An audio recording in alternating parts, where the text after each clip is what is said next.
The Chicago Bears went all in this offseason, building around their future franchise quarterback in Caleb Williams. Ben Johnson is now their head coach. They got finally the guy, a coach that everyone can believe in, who's touted to be one of the best play callers in the National Football League, has been. He led the Lions to 1,000 points the last 2 years. There's only one other team that's done that in football. That's the Baltimore Ravens. And Chicago, they decide to draft Colston Loveland at 10 overall. They get Luther Burden III out of Missouri, and the weapons are there ready to roll. Not just that, but of course the trenches. That was the main talk leading up to the draft, and why they were able to take those weapons is because they got Jonah Jackson, Joe Tooney, Drew Dahlman, and Grady Jarrett, Diota Yingbo. The trenches are filled. I remember talking with other Bears fans saying they need 5 or 6 guys in the trenches. With the Bears now with Ozzie Trapillo and Shamar Turner, they've got 7 legitimate players that are starting potential, along with the 5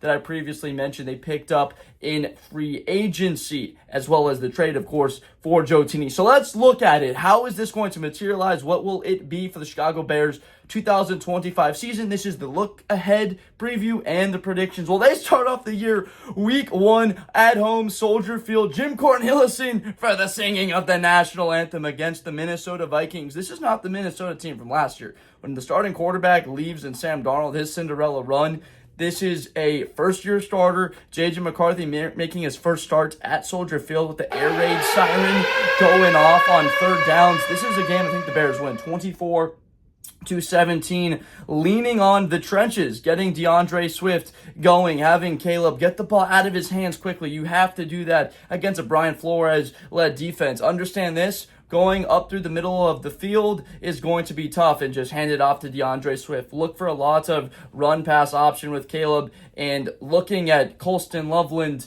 in situations over the middle of the field. Is the deep ball going to be there at some time? That connection will come. That was one of the biggest knocks on Caleb, if not the largest, of holding the football. Number 2 would have been his accuracy in vertical passing beyond 10 to 15 yards. He had gotten some good drives later on in the season. Remember that Vikings game? Bears almost pulled it out in overtime, where they trailed by 11, 25 seconds left. I was at that game. Absolute crazy. People heading for the exits. Bears get it to OT, get the onside kick, connection to DJ.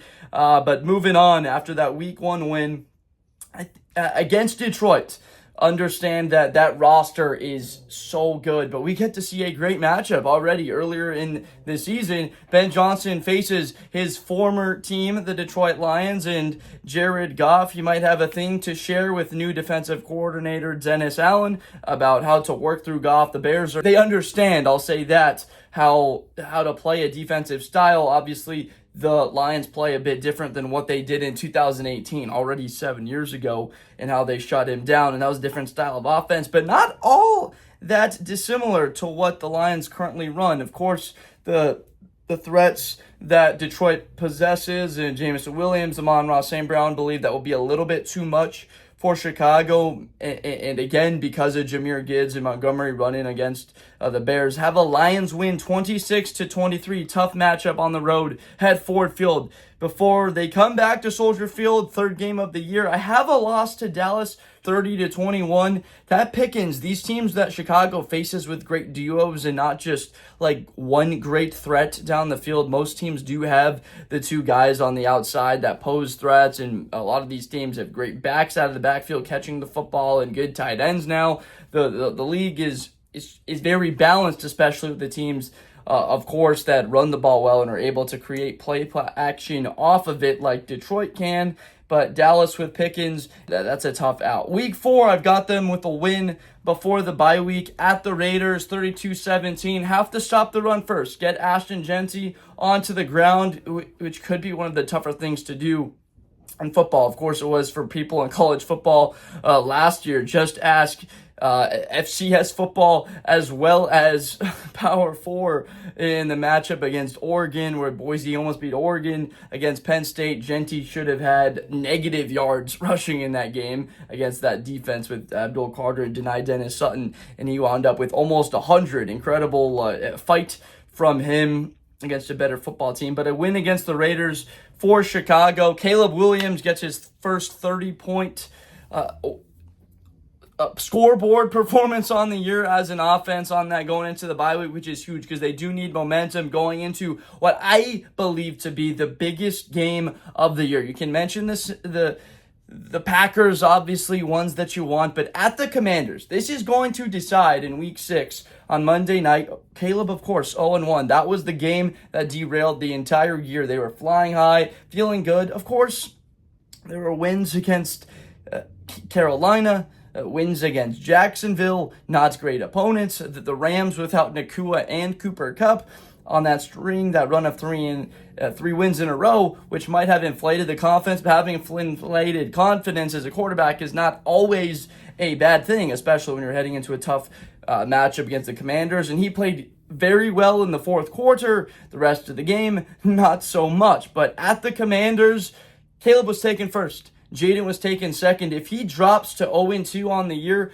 Bears fans are just going to let him have it. This could be a year where they make the playoffs even, but if he's 0-2 against Jaden and he has a great run and they get to the divisional round and do better than Chicago, it's just not ever going to be let off that the Bears made another mistake at quarterback. Could have had Jaden and they took Caleb. Caleb needs this one. Get Chicago to 3-2, a winning record on the year, building momentum into the rest of the season and evening the scoreboard with Jaden Daniels. The New Orleans Saints at home, playing on the road at the Superdome, would have likely had a loss. That's just been a house of horrors for Chicago. But moving to 4-2 on the season, I know that sounds very familiar for Bears fans. Against the Saints, 36-14, utter domination. Kellen Moore is the first-year head coach of New Orleans, of course, against Dennis Allen, who is the former head coach there.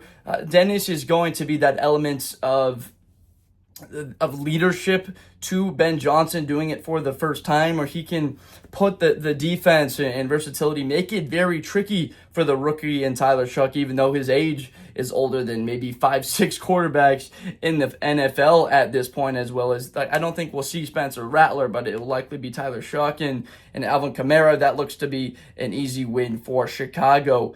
They then are going to the Baltimore Ravens and Cincinnati Bengals weeks 8 and 9, have them dropping both of them to fall to 4-4 and having Chicago Bears fans in a frenzy. Those are tough matchups. Both of them on the road at Baltimore, 24-21. Believe that they can hang with Lamar Jackson. Why? Because if you rewatch that Commanders and Bears game from a season ago, it was evident that Montez Sweat on the edge, he would not allow Jaden Daniels to turn the corner on him. Tremaine Edmonds, a great athlete, didn't look great for T.J. Edwards in one of those moments at the ankle is just a little bit shifty on him from Jaden. Tremendous athlete, but I see it being similar, and you're just prepared for Jaden Daniels, preparing for Lamar Jackson's not all that different, but there's no preparation for Derrick Henry. You just got to take your smelling salts, make sure that your legs are ready to roll because he will run you over. 4-3 Chicago. I mentioned a loss again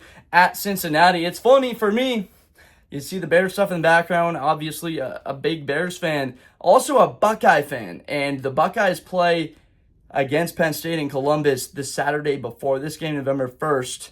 Likely a top 5 matchup. And then the Bears at the Bengals.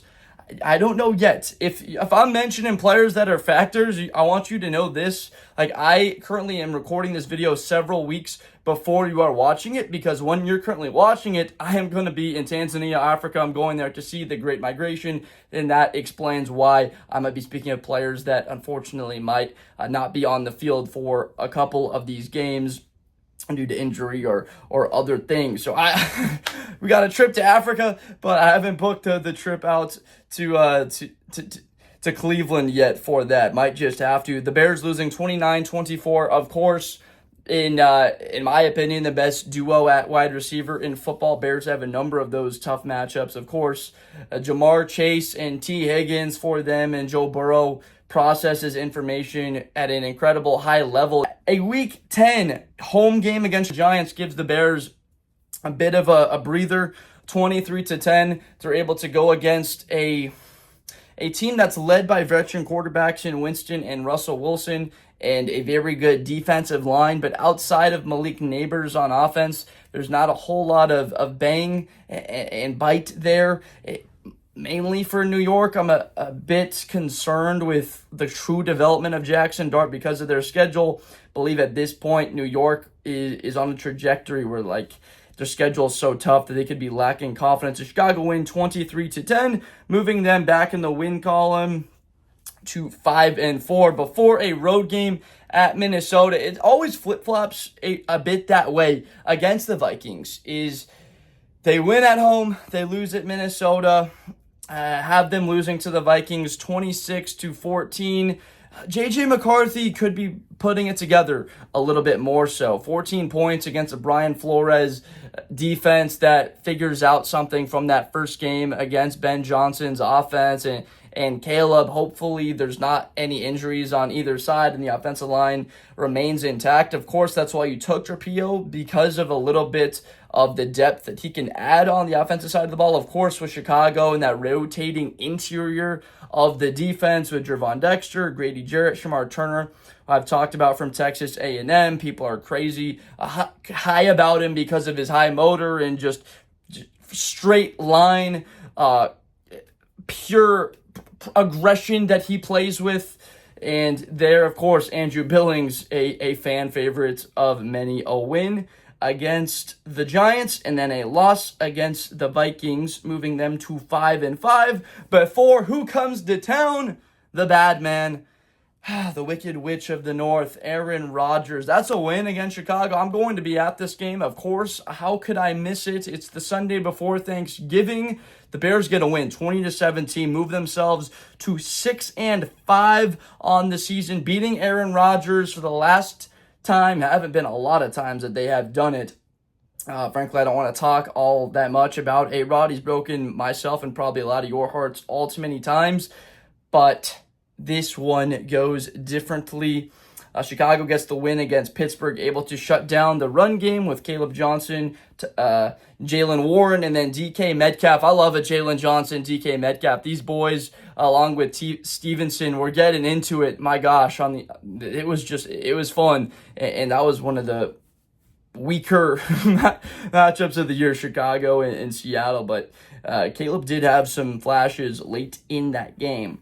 A 6-5 Bears then has a Black Friday matchup at the Super Bowl reigning champion Philadelphia Eagles. Have a 32-21 loss. I've talked all about the very good duos that they face, coming a little bit off of a high, beating Aaron, have them dropping to 6-6 on the year. Philly's just got talent. Cooper DeJean will pose a huge threat. Of course, Nolan Smith at edge. Jahad Campbell by this point will be humming. He doesn't need all that much time to get used to playing in the National Football League. He's been built to do that since he was about 14 years old. Of course, Jordan Davis and Jalen Carter in the middle.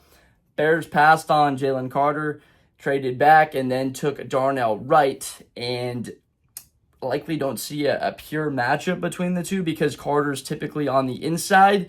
But this could be the one where it's like, ooh, Chicago might have missed one there. A lot of people are already thinking about it, but this could be the determiner where it's like, holy smokes, Jalen Carter is just an absolute beast. But how do you stop Jalen Hurts on 4th and 1? You kind of don't. You just have to make sure to not get him to 4th and 1. A 6-6 Bears is heading to Lambeau at the Packers for a heartbreaker. They dropped to 6-7 on the season, losing 23-17. It's tough watching Jordan Love play because it's such a different style of the way he throws the football than Aaron, it's just on a line, that snap of the wrist, whereas Love snaps it, but the ball floats a little bit more. If you can remember that Bear-Packer game last year, there were 2 throws that Jordan made that looked like if we just had a guy just turn their head around, it would have been an easy interception. Watson, after Jalen fell down in the middle of the field, went for a long run, and then, of course, the field goal got blocked against the Packers. Bears lose 17-23, and a good amount of it I have with Matthew Golden just poses such a threat. Him against Jalen Johnson is a fun matchup. Jalen can out-physical Matthew, but that's just an amount of speed that he possesses, the former Texas Longhorn, that is a very tough cover. And then Tyreek Stevenson and Kyler Gordon trying to limit that next bunch of Christian Watson, Jaden Reed, Romeo Dobbs, Dontavian Wicks, and of course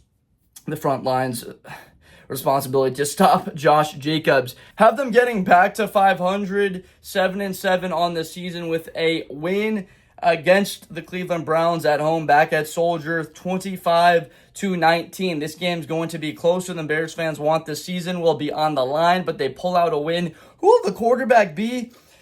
What ended the Bears' season a couple years ago was playing Joe Flacco, blowing a 10-point lead with Fields at quarterback. Of course, the ball was right in Darnell Mooney's hands, in his lap, and he kicked the ball away.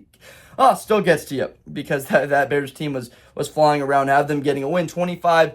Quinshon Judkins concerned because that guy does not go down at first contact. And then defensively, Myles Garrett, the last time he played Chicago on the road, it was a tough game. And then the one before that was, of course, when the Bears gave up like 9 sacks, and he had 4 of them. 0-2 the last 2 matchups against Cleveland. Then it's December 20th, Chicago at home against the Green Bay Packers. You know what else is that day? The college football playoff. The NFL is like, yeah, CFP, we don't really care. We're going to put 2 of the biggest rivalries in football at this point, Chicago, Green Bay, and Philly against Washington. The Bears beat the Packers 31-24, drop a 30 bomb on the Packers, and establish themselves right in it. In the thick of it, 8-7 for a berth in the NFC playoffs, in the NFC conference. And why will they get that win, or at least one, against Green Bay this season? It's because of the right arm of Caleb. All of those weapons. Green Bay doesn't have Jair Alexander. Of course, they might be saying that they're fine losing him, but that is just a talent, hasn't been all that much on the field, and a guy that played pretty well against the Bears. But he didn't play. Actually, I don't believe in either of those matchups last year, but he still has been a foundational leadership piece. Luther Burden has a big game. Loveland, a big game. Such a target in the red zone. DJ Moore, and don't forget about Rome Odunze. Everybody's already forgotten about Rome, but this kid, 6'3", 210, his 50-50 ball ability is up there with already anyone in the National Football League. Don't sleep on him. A Bears win against the Packers before a Sunday night game at Levi. Not sure if this will be an actual Sunday night game. It just might get flexed. I would say at this point, 75% chance it does get flexed out of that spot. Very down on San Francisco going into next year. Actually have a Bears loss against the 49ers. I go back a little bit to that game last year. There had been close games against Detroit, against Minnesota, against Green Bay, and then Chicago is playing San Francisco, and it was like, this is just ugly. Purdy shredding right through him, and George Kittle in the run game. So if Christian McCaffrey is healthy, Kittle's out there, Ayuk, they do have weapons, but of course the Niners losing all of that Super Bowl talent of getting there twice in the last 6 years, and Dre Greenlaw to help out Fred Warner, and of course Ward at cornerback, Hufanga, who we remember, Bears fans, he returned that block punt in the divisional round against Green Bay a couple of years ago for a touchdown. Talanoa Hufanga, 8-8, setting up what could be at the end of the year, knocking them out of the playoffs, or a win in against the Detroit Lions, a win 24-20 against Detroit, puts them at 9-8 and on the cusp of a playoff berth. Will 9-8 be enough to get them in? It remains to be seen. Of course, year to year, it depends on how strong the conference is. If there's a little bit stronger in the lower tier, that drops the tide, so to say, of all the ships a bit. But 24-20, Bears were able to come in fired up, motivated. Obviously, that Thanksgiving loss had the combination of a bit of heartbreak, even though the year was already over at that point, because of how close they were against this spectacular and what became a 15-2 number 1 seed Detroit Lions football team. But Caleb Williams, Soldier Field in the finale, gets it done. Another win at the end of the year and possibly into the playoffs. Let me know what you thought of this video. Please subscribe for more Bears and football overall content. Fired up for the start of the football season. Finally, we are so close. Just stay patient. It's going to be here soon enough. But let me know what you want to see as far as content goes, how I can make my videos better. All I'm trying to do is make content that is better and more entertaining for you to watch. So let me know down below. Make sure to subscribe, and I will see you next time. Da Bears. Best player in college football. That Georgia and Ohio State game, New Year's Eve, is gonna be a classic. Josh Blunder, hi everybody, I'm Josh Blunder. To the 40, 35, 30, Espinosa to the 20.